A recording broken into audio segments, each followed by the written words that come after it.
नमस्कार, मैं हूं श्वेता झा और आप देख रहे हैं आज तक। आज किसानों के आंदोलन का 29वां दिन है। किसानों ने सरकार के प्रस्ताव को ठुकरा दिया है और फिर से ऐलान किया है कि जब तक तीनों कानून वापस नहीं लिए जाते आंदोलन जारी रहेगा।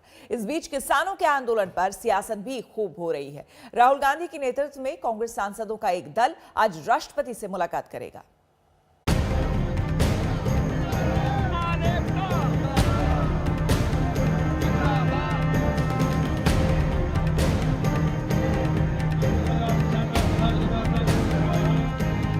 चालीस संगठनों के किसानों ने घंटों तक माथापच्ची की। किसानों की खास कमेटी ने चर्चा की और सरकार के प्रस्ताव को सीधा ठुकरा दिया। किसानों ने दो टूक कहा कि कानून वापस लिए जाने तक आंदोलन जारी रहेगा।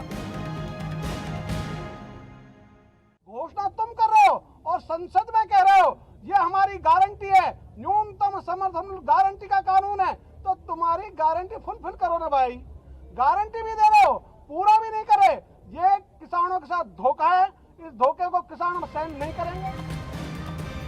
दरअसल सरकार ने किसानों को बातचीत का न्योता भेजा था और लिखा था कि पहले भेजे गए प्रस्तावों में किसान अगर कोई सुधार चाहते हैं तो अपने सुझाव दे सकते हैं। रास्ता निकलेगा, क्योंकि इतिहास इस बात का साक्षी है। आंदोलन कितना ही पुराना हो, कितना ही प्रबल हो, लेकिन आंदोलन का समापन और आंदोलन को मंजिल तक पहुंचना यह वार्ता के माध्यम से ही होता है और इसलिए मुझे पूरा विश्वास है वार्ता होगी। कृषि मंत्रालय से चिट्ठी मिलने के बाद किसानों ने मंत्रणा की और ये आरोप लगाया कि सरकार आग से खेलने की कोशिश कर रही है। किसानों ने कहा सरकार अगर कुछ ठोस प्रस्ताव भेजती है तो वो विचार कर सकते हैं। सरकार इस आग से खेल रही है, इसके दुष्परिणाम देखने को मिल सकते हैं। उन बच्चों का भी मनोबल टूट रहा है जिनको ये पता, उनके भाई, उनके बाप, उनकी माएं आज दिल्ली में अपनी समस्या के लिए दिल्ली के दरवाजे पे दस्तखत दे रही हैं और सरकार निरंतर महीनों एक महीने से उनको नजरअंदाज कर रही है। किसानों ने आंदोलन तेज करने का ऐलान किया है। देश के अलग अलग हिस्सों से किसानों का दिल्ली पहुंचना जारी है। इस बीच किसानों के आंदोलन को लेकर सियासत भी जोरों पर है। आज करीब 11 बजे राहुल गांधी कांग्रेस के सांसदों और दूसरे नेताओं के साथ राष्ट्रपति से मुलाकात के लिए जाएंगे। ये किसान विरोधी कानूनों को प्रधानमंत्री जी को वापस लेना चाहिए, नहीं तो किसानों के हालात और बिगड़ते चले जाएंगे। हम लोगों का पूरा समर्थन किसानों के प्रति है और इतना बड़ा आंदोलन विश्व में किसी ने नहीं देखा आज तक जितना आज हुआ है। प्रधानमंत्री जी को अपनी जिद छोड़कर और तीनों कानून वापस लेना चाहिए। सरकार बातचीत भी कर रही है, आगे भी करेगी, किंतु हम सबको सावधान रहना है कि कुछ ऐसे अवांछित तत्व और खास करके वामपंथी तत्व जो किसानों के बीच किसान बन के घुस गए हैं, उनसे देश को सावधान रहने की आवश्यकता है, वरना वो अपने एजेंडे को चलाएंगे और किसान के जो मुख्य बिंदु हैं उसे भटकाएंगे। किसानों के मुद्दे पर कांग्रेस लगातार सरकार को घेर रही है। देश के कई शहरों में पार्टी की ओर से धरना प्रदर्शनों का दौर जारी है।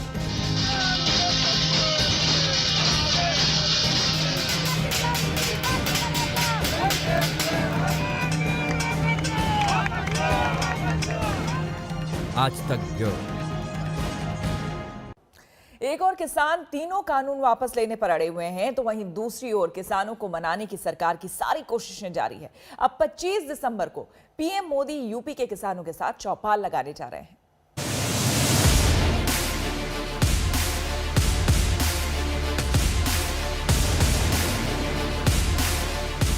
हिंदुस्तान के किसी कोने में कहीं पर भी एक भी मंडी बंद नहीं हुई है।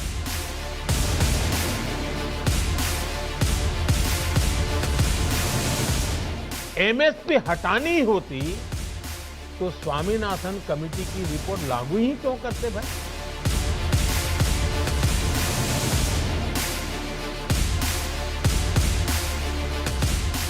मुझे किसान के जीवन में आसानी चाहिए।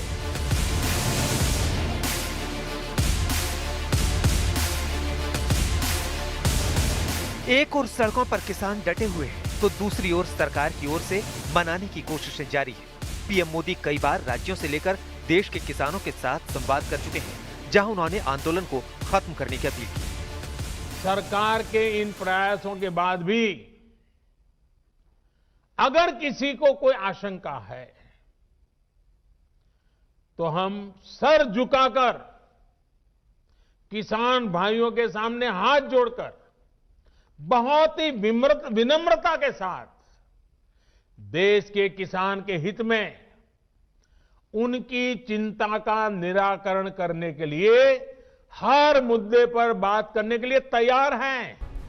25 दिसंबर यानी पूर्व प्रधानमंत्री अटल बिहारी वाजपेयी के जन्मदिन पर पीएम नरेंद्र मोदी किसानों से फिर संवाद करेंगे। इस बार अवध के किसानों को पीएम मोदी नए कृषि कानूनों की खूबियां बताएंगे।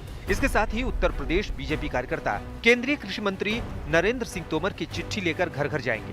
यही नहीं, प्रधानमंत्री मोदी 25 दिसंबर को पूरे उत्तर प्रदेश में 2500 किसानों के चौपाल के साथ जुड़ेंगे। बीजेपी पूरे प्रदेश में 2500 से अधिक जगहों पर किसानों से संपर्क का अभियान चलाएगी, जिसमें प्रधानमंत्री वीडियो कॉन्फ्रेंसिंग के जरिए जुड़ेंगे।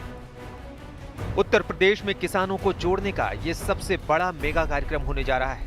वहीं कानून का समर्थन करने वाले किसानों के दल भी लगातार सरकार से मिल रहे हैं। 25 दिसंबर को प्रधानमंत्री नरेंद्र मोदी किसान सम्मान निधि की 7वीं किस्त जारी करेंगे। दूसरी ओर कृषि मंत्री नरेंद्र सिंह तोमर भी लगातार किसानों से बातचीत शुरू करने की अपील कर रहे हैं। कई किसान संगठन ऐसे हैं जो इस कानून का समर्थन कर रहे हैं। 25 दिसंबर के दिन पीएम किसान सम्मान निधि योजना के माध्यम से 9 करोड़ किसानों को 18,000 करोड़ रुपया उनके खाते में प्रधानमंत्री नरेंद्र मोदी जी के कर कमलों द्वारा 2 घंटे में ट्रांसफर किया जाएगा। सरकार लगातार किसानों को मनाने की कोशिश कर रही है। मंत्री से लेकर मुख्यमंत्री तक किसानों के साथ सभाएं कर रहे हैं। किसान दिवस को योगी सरकार ने किसान सम्मान दिवस के रूप में मनाया। लखनऊ में विधानसभा के बाहर पहुंचकर सीएम योगी ने चौधरी चरण सिंह की मूर्ति पर माल्यार्पण किया। वहीं किसान दिवस पर ट्रैक्टर बांटे। योगी ने किसानों से आंदोलन खत्म करने की अपील की। वहीं विपक्ष पर किसानों को गुमराह करने का आरोप लगाया। किसान के चेहरे पर खुशहाली लाने के लिए ही आज कृषि क्षेत्र में तेजी के साथ सुधार के लिए प्रधानमंत्री जी के प्रयास से, उनके मार्गदर्शन से केंद्र सरकार ने 3 कृषि कानूनों में भी व्यापक सुधार किए। बहरहाल सरकार की तमाम कोशिशों के बीच किसानों का आंदोलन जारी है। दिल्ली की सीमाओं पर किसान डटे हुए हैं। लखनऊ से कुमार अभिषेक के साथ आज तक ब्यूरो। नया साल आने वाला है, वहीं कोरोना भी एक नए रूप में दुनिया के सामने आ गया है। नए साल में नई उम्मीदों को उस वक्त झटका लगा जब ब्रिटेन में नया कोरोना वायरस लोगों को बीमार करने लगा। ये इतनी तेजी से फैल रहा है कि इसने ब्रिटेन में 60% लोगों को अपना शिकार बना लिया है। पूरी दुनिया सहमी हुई है और नया साल नया कोरोना काल लेकर आता दिख रहा है।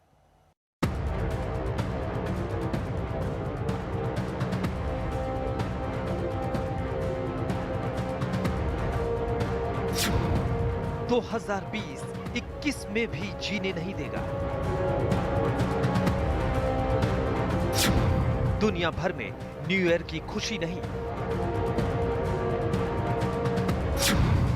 नए कोरोना की दहशत है।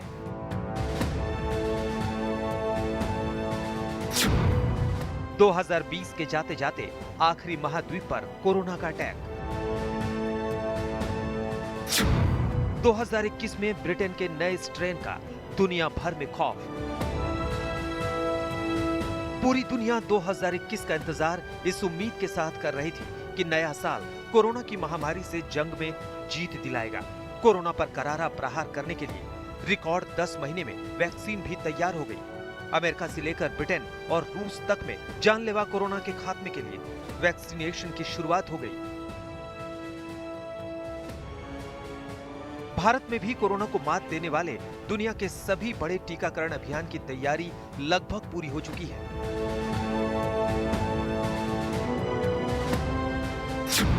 सभी को उम्मीद थी कि अब मास्क से आजादी मिलेगी, अपनों से खुलकर मिलने जुलने की पाबंदी हटेगी, अनजान बीमारी के हमले का खौफ नहीं रहेगा।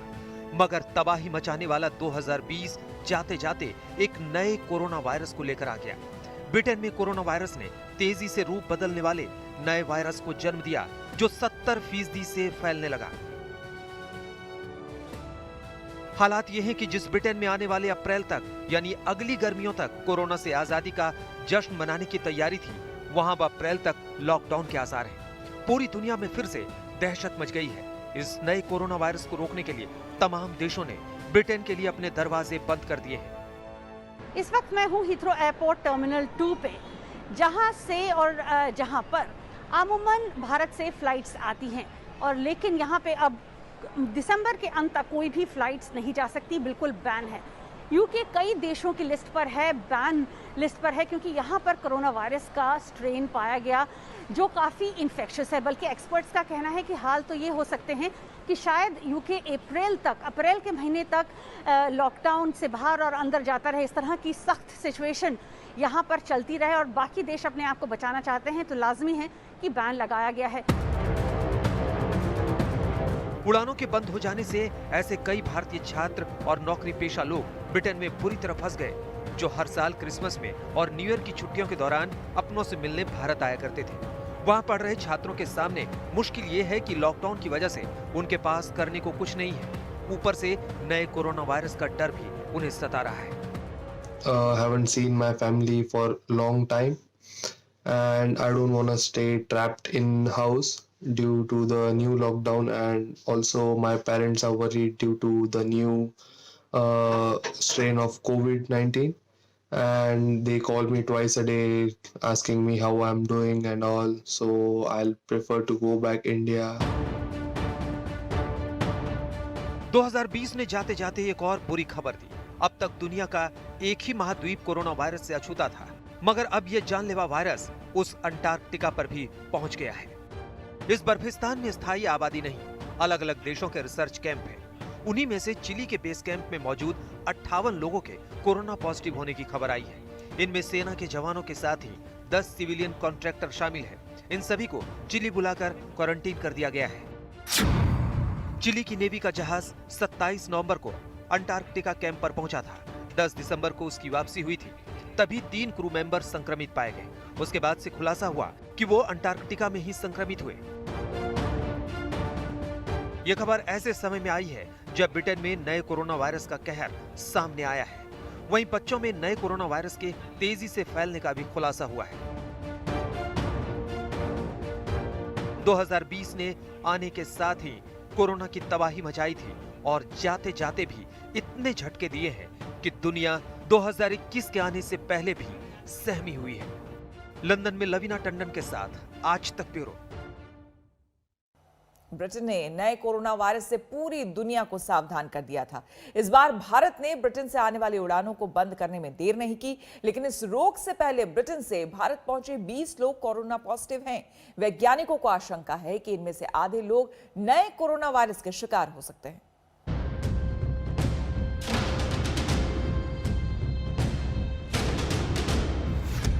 क्या भारत में ब्रिटेन का नया कोरोना वायरस आ चुका है? ये सवाल हर किसी के मन में उठ रहा है। वहीं इसका जवाब डर पैदा करने वाला है। दरअसल ब्रिटेन और भारत के बीच उड़ानों पर रोक लग चुकी है, मगर इस रोक से पहले भारत आने वाले यात्रियों में से 20 कोरोना पॉजिटिव पाए गए हैं। वैज्ञानिकों के मुताबिक इनमें से 50% यात्रियों में ब्रिटेन का नया कोरोना वायरस हो सकता है। दरअसल ब्रिटेन में 60% लोग नए कोरोना वायरस से बीमार हैं। इस हिसाब से 20 यात्रियों में से आधे में नए कोरोना वायरस हो सकता है। इनके सैंपल की जीनोम सीक्वेंसिंग से पता चलेगा कि भारत में नया कोरोना वायरस आ चुका है या नहीं। The UK passengers that came yesterday or something, there are some 20 odd have been found positive among them. So that means currently this strain is something like 60% of this variant in the positives in the UK. So by that calculation, if you see, it's very likely that out of these 20, half of them may be the new variant. ये बयान सावधान करने वाला है। संक्रमितों की जांच से पता चलेगा कि उनमें ब्रिटेन का कोरोना वायरस है या नहीं। लेकिन डर इस बात का है कि इन यात्रियों से पहले ही नया कोरोना वायरस देश में न आ गया हो। दरअसल पिछले 2 से 3 हफ्ते में ब्रिटेन से आए लोगों का टेस्ट नहीं हुआ था। अब राज्य सरकारों को उनकी खोजबीन के लिए कहा गया है। दिल्ली सरकार बिल्कुल सतर्क है और जितने भी फ्लाइट्स पिछले 2 हफ्ते में आई है सबको घर घर जाके उनको चेक किया जा रहा है और 100% हमने पूरा उसके लिए मेजर, हमारे लोग जा रहे हैं, सबको जाएंगे, जिसमें भी सिम्टम है हल्का से कुछ भी उसको टेस्ट भी किया जाएगा, पूरा उसके ऊपर वो किया जाएगा। वहीं वैज्ञानिक इस बात से इनकार नहीं करते कि ब्रिटेन से पहले आए लोगों से नया कोरोना वायरस अपने पैर नहीं पसार चुका होगा। इस बीच तमाम राज्य सरकारों ने नए कोरोना वायरस को फैलने से रोकने के लिए कड़े कदम उठाए हैं। यूपी के मुख्यमंत्री योगी आदित्यनाथ ने आदेश दिया है कि 25 नवंबर से 8 दिसंबर के बीच ब्रिटेन से आने वालों का कोरोना टेस्ट होगा। महाराष्ट्र के सभी शहरों में रात 11 बजे से सुबह 6 बजे तक नाइट कर्फ्यू लागू है। कर्नाटक सरकार ने पूरे राज्य में आज रात से 2 जनवरी तक नाइट कर्फ्यू लागू कर दिया है। पश्चिम बंगाल में अब 10वीं और 12वीं बोर्ड की परीक्षा अगले साल जून में होगी। केंद्र सरकार ने सभी राज्यों को दिशा निर्देश जारी कर दिए हैं। उसने आगाह किया है कि अगर क्रिसमस और न्यू ईयर पर दशहरा और दिवाली जैसी लापरवाही होगी तो कोरोना वायरस फिर से हमलावर हो जाएगा। न्यू ईयर है, इसमें हम भीड़ करेंगे, बड़े ग्रुप में सेलिब्रेट करेंगे, मास्क उतार के खाने खाएंगे, तो ये नुकसान फिर हो सकता है। हमें याद रहना चाहिए कि अभी हम तीसरी पीक दिल्ली से फॉर एग्जाम्पल या और प्रदेशों में भी इन पीक से बच के आए हैं जो कि उत्सव की वजह से शुरू हुई थी। ये सावधानी टीकाकरण शुरू होने से पहले खास तौर पर जरूरी है।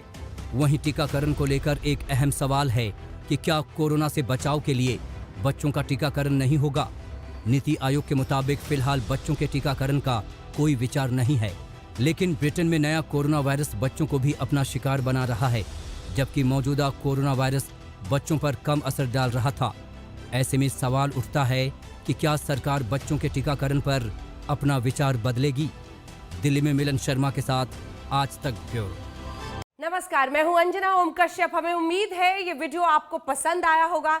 लेटेस्ट खबरों के लिए यूं ही देखते रहिए आज तक और इस वीडियो के पसंद आने पर लाइक, शेयर एंड सब्सक्राइब करना ना भूलें।